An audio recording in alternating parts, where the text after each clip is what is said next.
Hello guys, welcome back to my YouTube channel. So आज हम मुस्कान के अपकमिंग एपिसोड के बारे में देखेंगे कि जंगल में मुस्कान गुस्से से रौनक को कहती है, मैं कौन होती हूँ आपको समझाने वाली। आप तो शायद ये भी भूल रहे हो कि आपको भी एक माँ ने जन्म दिया था, पर शायद आज तक आप माँ का प्यार समझे ही नहीं। फिर रौनक गुस्से से मुस्कान को कहता है, तुमको ढील कर दी, तुम तो फिर से उड़ने लगी, कहो तो फिर से मुंह बंद कर दे तुम्हारा। फिर मुस्कान गुस्से से रौनक को कहती है, हाँ कर दीजिए मुंह बंद, पर पहले वो जवाब तो सुन लीजिए जिसके लिए आप मुझे यहाँ तक लाए। जानना चाहते हैं ना कि मैंने झूठ क्यों कहा और सच क्यों छुपाया अपने बारे में, नानी के बारे में। फिर रौनक गुस्से से मुस्कान को कहता है, हाँ हम जानना चाहते हैं सच क्या है, क्योंकि झूठ अब गले से उतरेगा नहीं, सिर्फ जो कहना बिल्कुल सच कहना। फिर मुस्कान गुस्से से रौनक को कहती है, हाँ तो सुनिए सच, हाँ मैं हूँ एक नाचने वाली और मेरी माँ भी नाचने वाली थी। मुस्कान की ये बात सुनते ही रौनक एकदम दंग रह जाता है और उसका दोस्त भी। फिर मुस्कान रौनक को बताती है, और वो कोठा ही हमारी दुनिया है, भले मुझे हर दिन एक नई ही जंग क्यों ना लड़नी पड़े, पर मेरी सबसे बड़ी लड़ाई पढ़ाई की है और पढ़ाई की वजह से मैंने झूठ बोला, सच नहीं बोला। क्योंकि अगर मैं सच बोलती तो आप जैसे लोग मुझे वहाँ टिकने नहीं देते कॉलेज में। एक पढ़ने वाली लड़की को भी एक नाचने वाली की ही नजर से देखते, क्योंकि कुछ लोग बहुत ही जल्दी जज कर लेते हैं, जिन्हें सिर्फ लोगों का काम दिखता है, उसके पीछे की मजबूरी नहीं। वैसे आप होते कौन है जिसे मैं ये सब सफाई दूं? आप तो उन्हीं में से एक है ना, जो नाचने वालियों से नफरत करने का ढूंढ तो करते हैं, पर फिर खुद ही पहुंच जाते हैं कोठे पर उनका नाच देखने के लिए, जो महफिल में मदहोश हो जाते हैं और फिर होश आने पर उसी महफिल को बुरा कहते हैं। फिर रौनक का दोस्त मुस्कान को कहता है, अगर आप सच में इतनी मजबूर थी तो फिर तो आप खुद क्यों खड़ी थी अपनी नीलामी के लिए? फिर मुस्कान गुस्से से बताती है, मैं खुद नहीं कर रही थी, ये सब मुझसे करवाया जा रहा था और मुझे खुद नहीं पता था कि वहाँ मेरी नीलामी हो रही है। जया के घर पर आरती खुद से ही रोते हुए कहती है, नहीं ये मेरी मूसू नहीं हो सकती, मेरी मूसू कभी मुझे पहचानने में गलती कर ही नहीं सकती। फिर आरती माता रानी के सामने हाथ जोड़ते हुए कहती है, हे माता रानी, कहाँ है मेरी मूसू? सब लोग क्यों मुझसे झूठ कह रहे हैं? मुझे हर तरफ सिर्फ अंधेरा ही दिख रहा है माँ, कोई तो रास्ता दिखा दो, मुझे मेरी मूसू से मिला दो माँ, मुझे मेरी मूसू से मिला दो। फिर इतने में जया की बच्ची पीछे से आवाज देती है, मम्मा। आरती जैसे ही पीछे देखती है, सामने जया की बच्ची खड़ी होती है। आरती उस बच्ची के पास जाती है और कहती है, मूसू। आरती उस बच्ची के गाल पर पट्टी लेती है और गले लगा लेती है। फिर जया की बेटी आरती को कहती है, मम्मा आप भगवान जी से बात कर रहे हो, मुझे लगा कि आप मेरे लिए दूध लेने गए हो। फिर आरती खुश होकर जया की बच्ची को कहती है, आपने मुझे पहचान लिया बेटा, पहचान लिया ना? फिर जया की बेटी सर हिलाकर हाँ में जवाब देती है आरती की इस बात का। फिर आरती माता रानी से हाथ जोड़ते हुए कहती है, हे माँ तेरा लाख लाख शुक्र है। फिर आरती जया की बेटी को कहती है, हाँ बेटा मैं आपके लिए दूध लेकर आती हूँ, अभी लाती हूँ। जंगल में रौनक का दोस्त मुस्कान से पूछता है, मैडम अगर आप सच में इतनी परेशान थी तो आपने कुछ किया क्यों नहीं, मनाही कर देते। फिर मुस्कान बताती है, कैसे करती कुछ, मेरी मम्मा उनके कब्जे में है और मेरी मम्मा से ज्यादा मुझे कुछ नहीं प्यारा, खुद की जान भी नहीं। फिर रौनक कहता है, वाह और कितना उल्लू बनाऊंगी। फिर रौनक गुस्से से मुस्कान को कहता है, तुम्हारी माँ भी तो उस कोठे का हिस्सा थी है। फिर मुस्कान गुस्से से रौनक को कहती है, जरूरी नहीं है जो दिखता ही है वो सच हो, मेरी मम्मा का सच कुछ और है। फिर रौनक मुस्कान को कहता है, अच्छा और भी कुछ सच है? हाँ सही कहा, तुम लोगों को तो बहुत सारी कहानियां आती होगी, नहीं मतलब तुम नाचने वालियों को बहुत कुछ बताते होगे कोठे पर, कैसे लोगों को बेवकूफ बनाना चाहिए, कैसे उनके पैसे ऐंठे जाए। फिर मुस्कान गुस्से से रौनक को कहती है, हो सकता है ऐसा भी होता होगा, पर मेरे साथ ऐसा कुछ नहीं हुआ था, पर मेरे साथ जो हुआ था वो एक डरावने सपने जैसा था। फिर रौनक गुस्से से मुस्कान को कहता है, अच्छा तो डरावने सपने को गले नहीं लगाते, उससे दूर भगाते हैं। फिर रौनक का दोस्त रौनक को कहता है, भैया जी पहले उनकी पूरी कहानी तो सुन लो। फिर रौनक गुस्से से अपने दोस्त को कहता है, वाह हनुमत, तुम उनके माया जाल में आ गए, कहानी शुरू हुई नहीं कि तुम पहले ही फंस गए, क्या जादू है, मानना पड़ेगा दूर वाली मैडम। फिर रौनक का दोस्त रौनक को कहता है, भैया जी मैंने आपसे ही तो सीखा है, हर एक चीज के दो पहलू होते हैं, एक पहलू हमने जान लिया, दूसरा जानना बाकी है ना। फिर रौनक गुस्से से कहता है, लेकिन इन नाचने वालियों का सिर्फ एक ही पहलू होता है, मनी मनी पैसा, बस। फिर मुस्कान गुस्से से रौनक को कहती है, लगता है एक नाचने वाली से भी ज्यादा आप जानते हो नाचने वालियों के बारे में। फिर रौनक गुस्से से मुस्कान को कहता है, जानने का फायदा क्या, जिन्हें खुद अपनी पहचान ना हो क्या करेंगे उन्हें जानकर। एक लड़की बहुत कुछ कर सकती है इज्जत के लिए, लेकिन चुनती है सबसे आसान रास्ता, कोठे का। फिर मुस्कान गुस्से से रौनक को कहती है, आपको क्या पता किन किन रास्तों से गुजरना पड़ता है उन्हें। चप्पल और जूते पहनने वाले सड़क पर चलने वालों को पत्थर और कंकर नहीं दिखते, पथरीली रास्ता उन्हें ही महसूस होता है जो नंगे पैर चलते हैं। फिर रौनक गुस्से से मुस्कान को कहता है, अभी हमसे हमदर्दी चाह रही है, वाह। फिर मुस्कान गुस्से से रौनक को कहती है, झूठी हमदर्दी देने वाले तो बहुत मिल जाते हैं। फिर रौनक गुस्से से मुस्कान को कहता है, और क्यों नहीं मिलेंगे नाचने वाली जो है। फिर रौनक का दोस्त गुस्से से कहता है, बस कीजिए आप दोनों। फिर रौनक का दोस्त रौनक को कहता है, भैया जी अगर आपको कहानी नहीं सुनी तो मत सुनिए ना, और हमें तो पूरी कहानी सुने बिना नींद नहीं आएगी। फिर रौनक का दोस्त मुस्कान को कहता है, दूर वाली मैडम जी आप हमें पूरी कहानी सुनाइए शुरुआत से, हम सुनेंगे। फिर मुस्कान गुस्से से कहती है, हाँ शायद आप मेरी कहानी सुनकर इन्हें समझा सके और उनकी कैद से मुझे छुड़वा सके। कोठे पर तबस्सुम गुस्से से कहती है, अरे कुछ पता चला? फिर बाउंसर कहते हैं, नहीं मालूम। फिर सरजी गुस्से से बाउंसर को चाटा लगाते हुए कहता है, नहीं सुनने की आदत नहीं है। फिर सरजी गुस्से से बाउंसर को पीटते हुए कहता है, नहीं सुनने की आदत मुझे। जूते से उस बाउंसर को पीटने लगता है। फिर तबस्सुम गुस्से से सरजी को रोकते हुए कहती है, सरजी छोड़िए वो मर जाएगा। तबस्सुम कहती है, ले लेके जाओ इसे। फिर सरजी जोर से चिल्लाते हुए कहता है, मार डालूंगा। फिर इतने में इंस्पेक्टर भी आ जाता है कोठे पर। फिर इंस्पेक्टर सरजी को कहता है, अरे क्यों इतना बौखला रहे हैं सरजी, आप चिंता मत कीजिए, उसको जिस इलाके में देखा गया था ना, हमने वहाँ पर पूरी नाकाबंदी कर दी है, अब वो लोग बच नहीं पाएंगे। फिर सरजी खुद से ही कहता है, मुझे इसके लिए कोई और इंतजाम करना पड़ेगा, कोई ऐसा शिकारी जिससे आज तक कोई शिकार चुका ना हो। जंगल में मुस्कान कहती है, बस इसलिए मैं कुछ नहीं कर पाई क्योंकि मुझे मम्मा की जान बचानी थी। फिर रौनक गुस्से से मुस्कान को कहता है, वाह मानना पड़ेगा, सच में नाचने वाली का एक और टैलेंट है। फिर मुस्कान गुस्से से रौनक को कहती है, आपको झूठ लगता है, लगे मुझे आपके सामने अपने आप को सच्चा साबित करना भी नहीं है। फिर रौनक का दोस्त रौनक को कहता है, भैया जी आपको विश्वास हो ना हो पर हमें इनकी कहानी पर पूरा विश्वास है, भैया जी प्लीज इन्हें छोड़ दीजिए ना ताकि ये अपनी मम्मा को बचा सके। फिर रौनक कहता है, ठीक है एक रास्ता है, फोन लाओ लाओ। फिर रौनक गुस्से से मुस्कान को कहता है, नानी का नंबर दो ना, सब सच सामने आएगा, दूध का दूध पानी का पानी हो जाएगा, चलो नंबर बताओ। फिर मुस्कान रौनक को नानी का नंबर बताती है। कोठे पर बोस काका सुजैन को पूछता है, मुझे कुछ याद नहीं आ रहा है कि कौन सी गोली कब खानी है। फिर सुजैन बोस काका को कहती है, मैं बताती हूँ, मिल गई, आप बिना मुझे बुला लिया होता, इतनी मेहनत करके ऊपर आ गए। सुजैन बोस काका को गोली देते हुए कहती है, ये लीजिए। फिर इतने में किसी का फोन बजने लगता है। सुजैन फोन कट कर देती है। रौनक फिर से रिडायल करने लगता है उसी नंबर पर। उधर कोठे पर बोस काका सुजैन को कहता है, चलता हूँ हाँ। फिर सुजैन बोस काका को कहती है, जी सी वो इनको मुस्कान या आरती दीदी के बारे में कुछ भी पता चला है? वो उस दिन पुलिस वाला आया था ना? फिर बोस काका कहता है, सुजैन को अब तक तो कुछ भी नहीं पता चला। फिर से फोन बजने लगता है। सुजैन की नजर फोन पर जाती है। सुजैन फिर से कॉल कट कर देती है। उधर रौनक गुस्से से कहता है, वाह कोठे वाले की भाव भी देखो, फिर से फोन काट दिया हमारा। फिर मुस्कान रोते हुए रौनक को कहती है, लाइए मुझे दीजिए, मुझे मम्मा के बारे में पूछना है। फिर रौनक गुस्से से मुस्कान को कहता है, चुप एकदम झूठ नहीं। उधर कोठे पर जैसे ही बोस काका वहाँ से जाता है, सुजैन फिर से रौनक के नंबर पे कॉल करने लगती है। उधर रौनक को कॉल आता है। फिर रौनक कहता है, एकदम चुप। रौनक कॉल पिक करके फोन को स्पीकर पे डाल देता है। फिर सुजैन कॉल पर कहती है,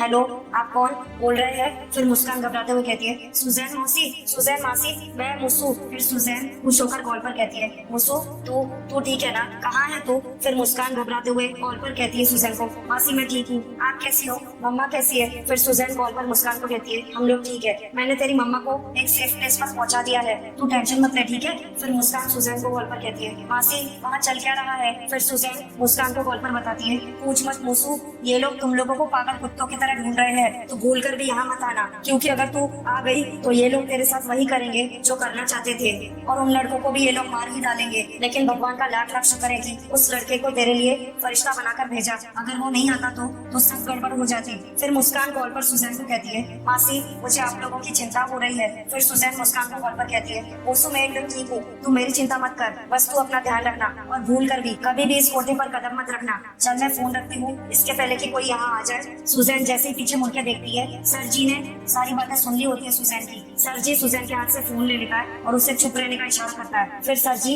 इशारे से सुजैन को पूछने के लिए बोलता है, ये मुस्कान कहाँ पर है? फिर अचानक से सुजैन मुस्कान को कॉल पर पूछती है, मुसू इस वक्त तू कहाँ है? मुस्कान कॉल पर सुजैन समझकर सरजी को सच बता रही होती है, मासी वो हम किसी जंगल में है। इतने में उधर रौनक कॉल कट कर देता है। फिर रौनक का दोस्त रौनक को कहता है, हो गया भैया जी अब आपको विश्वास। फिर रौनक का दोस्त मुस्कान को कहता है, मैडम जी अच्छा हो गया कि आपने घर पर बात कर ली, कम से कम आपको ये तो पता लग गया कि आपकी मम्मा घर पर नहीं है, वरना आप उनको बचाने के चक्कर में आप उसी दलदल में वापस चली जाती। फिर रौनक गुस्से से कहता है अपने दोस्त को, दलदल में तो फंस चुके हैं बे, इस फोन के बाद उन्हें पता चल जाएगा कि हम कहाँ फंसे हुए हैं। फिर रौनक का दोस्त घबराते हुए रौनक को कहता है, भैया जी मतलब नानी के गुंडे और नानी की पुलिस दोनों हमें मारने आ जाएगी। फिर रौनक गुस्से से अपने दोस्त को कहता है, अबे चुप, अबे पैनिक क्या हो मत, जरा सोचने दो, दिमाग लगाओ। फिर रौनक गुस्से से मुस्कान को कहता है, जंगल में है, बोल दिया आपने, बहुत अच्छा काम किया, सोचो अब क्या करना है। फिर रौनक सिम को निकाल कर जमीन में जूते से तोड़ देता है। फिर रौनक कहता है, अब इस सिम को तोड़ने के बाद उन्हें हमारा आखिरी लोकेशन ही मिलेगा,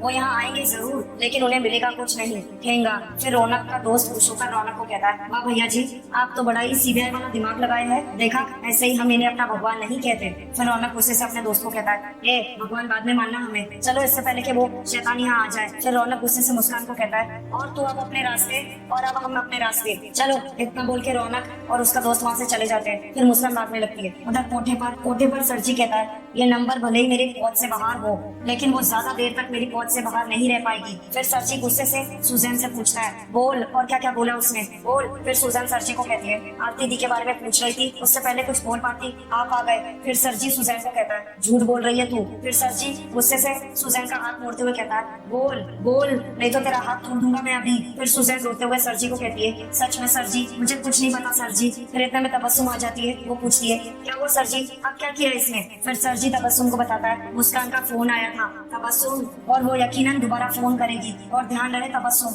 इस बार उसका फोन आए तो वो मुझे मेरे चंगुल में चाहिए। सरजी गुस्से से सुजैन के पास आकर उसे कहता है, अगर मुझे पता चला कि उन दोनों को भगाने में तेरा हाथ है तो याद रखना वो दिन तेरी जिंदगी का आखिरी दिन होगा।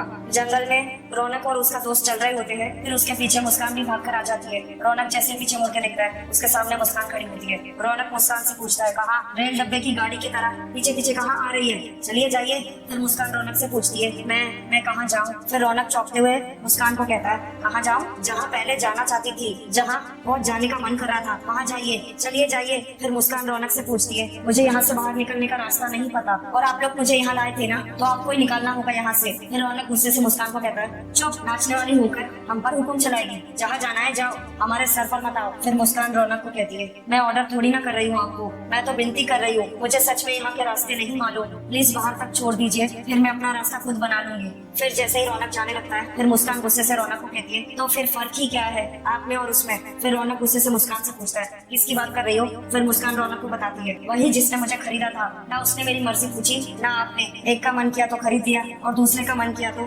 किडनैप कर लिया और फिर बीच रास्ते छोड़ दिया। आपकी प्रॉब्लम क्या है। पहला आपको इस बात से एतराज था कि मैं एक नाचने वाली हूँ, और जब आपको सच पता चल गया तो फिर आपको मेरी मजबूरी और लाचारी से एतराज है। फिर रौनक जैसे ही मुस्कान की कड़वी बातें सुनते ही रौनक गुस्से में गला दबाने वाला होता है और फिर रुक जाता है। फिर रौनक गुस्से से मुस्कान को कहता है, अगली बार अगर हमारी तुलना तुमने उन लोगों से की ना तो हमसे बुरा कोई नहीं होगा, याद रखना। फिर मुस्कान रौनक को कहती है, गलत क्या किया। फिर रौनक गुस्से से मुस्कान को कहता है, चुप, हमारे बारे में बात करने की औकात नहीं है तुम्हारी, और हम तुम्हारे ग्राहक नहीं है, समझ रही हो, बल्कि हम तुम जैसे नाचने वाली और कोठे वालियों का काल है, ये बात भूलना मत। इतना बोल के जैसे ही रौनक जाने लगता है, मुस्कान उसके सामने आके रास्ता रोक देती है। मुस्कान रौनक के सामने हाथ जोड़कर खड़ी हो जाती है। फिर मुस्कान रौनक को कहती है, आई एम सॉरी, मुझे आपको उनसे कंपेयर नहीं करना चाहिए था, और थैंक यू, आप मुझे वहाँ से ले आए, सच में आप मेरे लिए एक फरिश्ता ही है, एक एहसान और कर दीजिए, प्लीज अपने साथ यहाँ से ले जाइए। फिर रौनक का दोस्त रौनक को कहता है, भैया जी अब तो इसने भी आपको भगवान मान लिया है, विनती कर रही है तो मान लीजिए ना। फिर रौनक गुस्से से अपने दोस्त को कहता है, चुप, हमेशा इसकी सिफारिश करना बंद करो,